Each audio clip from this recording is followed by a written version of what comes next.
तो गाइस कैसे हैं आप सब लोग। मैं हूं आपका दोस्त अरसलान और आप देख रहे हैं मेरा चैनल ज़ेफ्लिक्स। तो गाइस चलें जल्दी से स्टार्ट करते हैं रीइंकार्नेशंस की एपिसोड 224 की एक्सप्लेनेशन।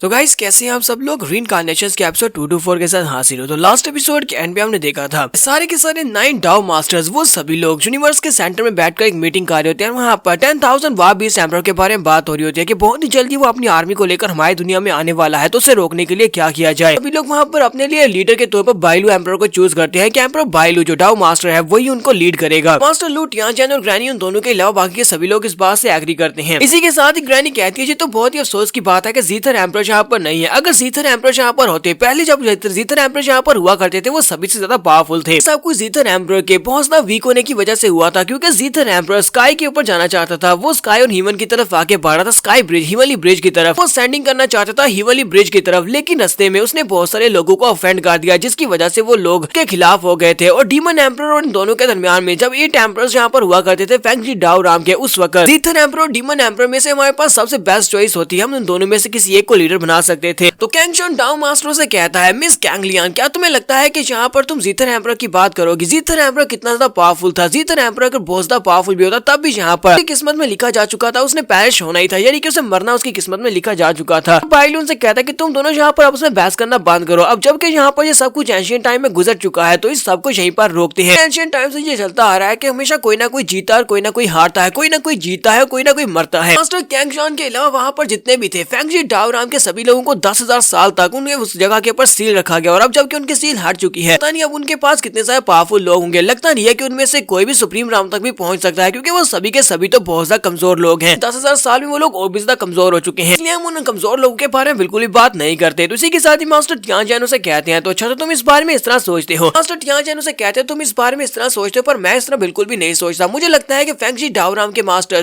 फेंगजी डाओ राम के लोग बहुत ही जल्दी वापस आने वाले हैं और फेंगजी डाओ राम दोबारा से राइज करेगी। बाइलू एम्परर से कहता है, मैं चाहता हूँ कि यहाँ पर हम लोग फेंगजी डाओ राम के इस मैटर को दोबारा कभी भी एक दूसरे के सामने ना लेकर आए। पर बाइलू सभी लोगों से कहता है, जबकि तुम सभी लोगों ने इस बात से एग्री किया है कि तुम सभी लोग मुझे अपना लीडर मानोगे, तो फिर ठीक है। जैसे मैं यहाँ पर जब डिस्पेयर के ऊपर अटैक करने के लिए आगे बढ़ूंगा तुम सभी को मेरा साथ देना होगा। इसी के साथ ही वहाँ पर जो डाओ मास्टर की तरफ दिखाते हैं कि उन्हें एक झटका लगता है। जो डाओ मास्टर कहते हैं, मेरे पास तो डीमन सप्रेसिंग बेल थी, डीमन सप्रेसिंग बेल को तोड़ दिया गया है, जिसकी वजह से डीमन सप्रेसिंग बेल के टूटने की वजह से गोस्ट अदगता रिलीज होने वाला है। इसी के साथ ही वहाँ से गायब होते हुए कहते हैं, प्लीज मुझे माफ करना, मुझे जाना होगा। उनके वहाँ से चले जाने के साथ ही मिस कैंगलिन कहती है, मुझे लगता है कि वो लड़का ये सब कुछ वही कर रहा है, क्योंकि वो जुजू डाओ राम में गया था। जुजू डाओ राम में जाने का मकसद उसका गोस्ट अदगता को आजाद करवाना था और वो वहीं पर है। तो कैंगशन डाओ मास्टर को वहाँ पर एम्परर व्हील की पावर महसूस होती है। वो कहता है, जो तो एम्परर व्हील की पावर है, लगता है कि उस कमीने लड़के ने वहाँ पर एम्परर व्हील की पावर को यूज किया और इस वक्त वो जुजू डाओ राम है, मुझे भी वहाँ पर जाना होगा। इस वक्त डाओ जुन राम के जो नए मास्टर है डाओ मास्टर है वो भी यहाँ पर महसूस करते हैं और कहते हैं, लगता है कि तदगता आजाद होने वाला है, तो मुझे भी वहाँ पर जाना होगा, जाकर देखना चाहिए तो वहाँ पर क्या होने वाला है। अभी वहाँ पर से गायब होकर जुजू डाओ राम की तरफ निकल पड़ते हैं। बाकी के सभी लोग वहाँ से चले जाते हैं तो मास्टर टियानजन उठकर खड़े हो जाते हैं और हंसना शुरू कर देते हैं और कहते हैं, काफी ज्यादा इंटरेस्टिंग है, मैं तो पहले से वहाँ पर होकर आया हूँ, मुझे पता है कि वहाँ पर क्या हो रहा है, चलो मैं भी वहीं पर चलता हूँ। एक्शन में दूसरी जगह का दिखाया जाता है स्नो माउंटेन का, जहाँ पर हमारा लिंजुई अपने स्पेशल वेपन को यूज करते हुए लिंजुई 9 एम्परर्स के वेपन्स को यूज करते हुए उन सभी को मर्ज करता और बाला बनाकर डीमन सप्रेसिंग बेल को तोड़ देता। उसको तोड़ने के बाद वो दोनों डिसाइपल से कहते हैं, ये तो बहुत ज्यादा अमेजिंग है, तुमने इस डीमन सप्रेसिंग बेल को कैसे तोड़ दिया? डिसाइपल से कहता है, क्या मैं तुम्हारे वेपन को देख सकता हूँ? तुम्हारा लिंजुई से कहता है, ये सिर्फ और सिर्फ में फैंसी दिखाई दे रही है, मैंने तो इसे बाजार में एक ठेले से खरीदा था। दोनों डिसाइपल वहाँ पर लिंजुई के हाथ से स्पेशल वेपन को लेकर उसको ट्राई करना चाहते हैं, लेकिन हमारा लिंजुई उन दोनों को वहाँ पर मना कर देता है। इसके साथ ही हमारा लिंजुई से कहता है, हमारे पास ज्यादा टाइम नहीं है, हमें जल्दी से जल्दी वहाँ पर जाना होगा, मैं पहले वहाँ पर जाऊंगा, जाकर ओल्ड गोस्ट अदगता को निकालूंगा। एम्परर शिव से कहता है, हाँ मुझे भी लगता है कि जुजू मास्टर बहुत ही जल्दी यहाँ पर वापस आने वाले हैं। तुम्हारा लिंजुई से कहता है कि मैं यहाँ पर तुम्हें अगले अरेंजमेंट्स बताता हूँ। अगले अरेंजमेंट्स क्या होने वाले हैं, तुम्हें यहाँ पर वैसे ही करना होगा जैसा करने का मैं तुम्हें कहता हूँ, क्योंकि बहुत ही जल्दी ओल्ड मास्टर जुजू यहाँ पर आएंगे और सब कुछ वो खुद अपनी जुबान से तुम्हें सब कुछ बताएंगे, तुम्हारे पेरेंट्स के साथ क्या कुछ हुआ और तुम्हारे साथ उसने क्या किया है। लिंजुई और स्वर्ड डिसाइपल दोनों ही वहाँ पर डीमन सप्रेसिंग बेल के अंदर चले जाते हैं। जैसे वो लोग वहाँ पर अंदर जाते हैं तो तदगता को वहाँ पर चेंज में बांधा गया होता है। तदगता कहता है, जुजू क्या टाइम खत्म हो गया, क्या 100 साल पूरे हो चुके हैं? तो स्वर्ड डिसाइपल अंदर जाने के बाद से अपना मास्टर कहता है, जैसे वो से अपना मास्टर कहता है, मास्टर तदगता अपनी आंखें खोलते हैं और उसे कहते हैं, तुम कौन हो? तुम तो जुजू नहीं हो। उसके सामने अपने घुटने टेक देता है और उसे कहता है, मेरा नाम जाओ मिंगरेन है, तुम्हारे डिसेंडेंट में से 30 जनरेशन में से हूँ। यहाँ पर अपने इंसेस्टर मास्टर को ग्रीट करता हूँ। बात सुनने के बाद मास्टर तातगता बहुत ज्यादा हैरान होते हैं और कहते हैं ये क्या तुमने कहा कि तुम यहाँ पर 30 जनरेशन में से हो, कहीं ऐसा तो नहीं है कि 100 साल में मेरे किलिंग हार्ट बुद्धावा की जनरेशन ने पर तकरीबन 10 जनरेशन को सक्सेस किया है, ऐसा कैसे हो सकता है।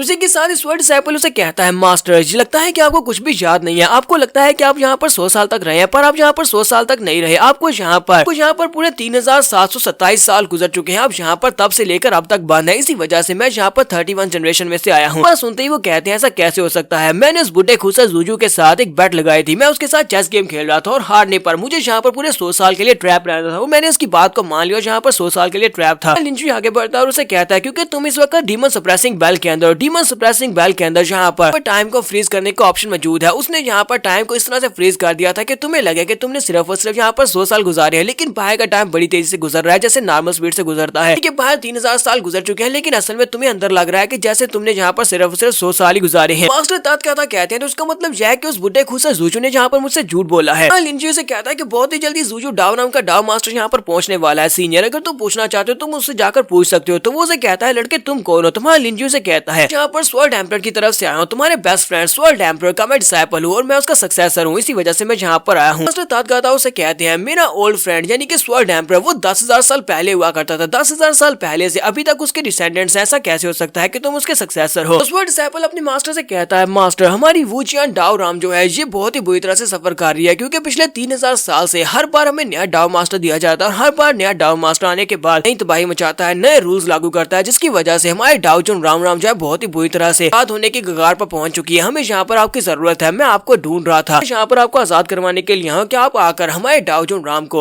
डाव मास्टर बनकर उसके ऊपर ओवरवॉच करें। मास्टर तातगता कहते हैं मैं तुम दोनों बच्चों की बात के ऊपर भरोसा कैसे कर सकता हूँ, मुझे सबूत चाहिए होगा। साथ ही वो दोनों अपने पास से अपने अपने ब्लेड निकालते हैं। तुम्हारे लिंजी के पास एम्परर स्वॉर्ड होती है, जबकि हमारे स्वॉर्ड डिसाइपल के पास उसका ब्लेड होता है, जो स्पेशल ब्लेड होता है, ये किलिंग हार्ट बुद्धा हाल का ब्लेड होता है, यानी कि मास्टर तातगता ने स्टूडेंट्स को दिया था आगे उनकी जनरेशन में ये इस लड़के के पास पहुंचा है। लिंजी से कहता है मास्टर आप ये देख सकते हैं, एक तो एम्परर स्वॉर्ड है, एम्परर स्वॉर्ड एक बहुत ही एरोगेंट स्वॉर्ड है जो कि सिर्फ और सिर्फ उनके डिसेंडेंट्स को ही अपना मास्टर मानती है और किसी को भी आसानी से अपना मास्टर नहीं मानती। और रही बात यहाँ पर किलिंग हार्ट बुद्धा इस हिमली ब्लेड की, वाला जो हिमली ब्लेड है ये आपने खुद ही अपने डिसेंडेंट्स को दिया था और आपके डिसेंडेंट्स की जनरेशन में ये आगे चलता हुआ आ रहा है और कोई भी दूसरा कि आपका डिसेंडेंट नहीं होगा वो इस ब्लेड को विल्ड नहीं कर सकता। ये देखने के बाद मास्टर तातगता कहते हैं ये बात तो वाकई में सच है, तुम दोनों ही वाकई में रियल हो कि तुम लोगों ने बताया। लगता है कि जूजू डाव मास्टर ने यहाँ पर मुझे बहुत बड़ा धोखा दिया है, तो एक बार वो यहाँ पर आ जाए उसके बाद मुझे अपने स्कोर्स को उसके साथ सेटल करना होगा। पर डिसाइपल माय लिंजी से कहता है ब्रदर लिन मुझे लगता है कि तुम्हें अपने उस स्पेशल वेपन को यूज करना होगा, मास्टर को आजाद करवा दें ताकि मास्टर आजाद होकर अपना बदला ले सके। लिंजी से कहता है कि तुम्हें परेशान होने की जरूरत नहीं है, तुम्हारे मास्टर पिछले 3000 साल से यहाँ पर ट्रैप है, पिछले 3000 साल का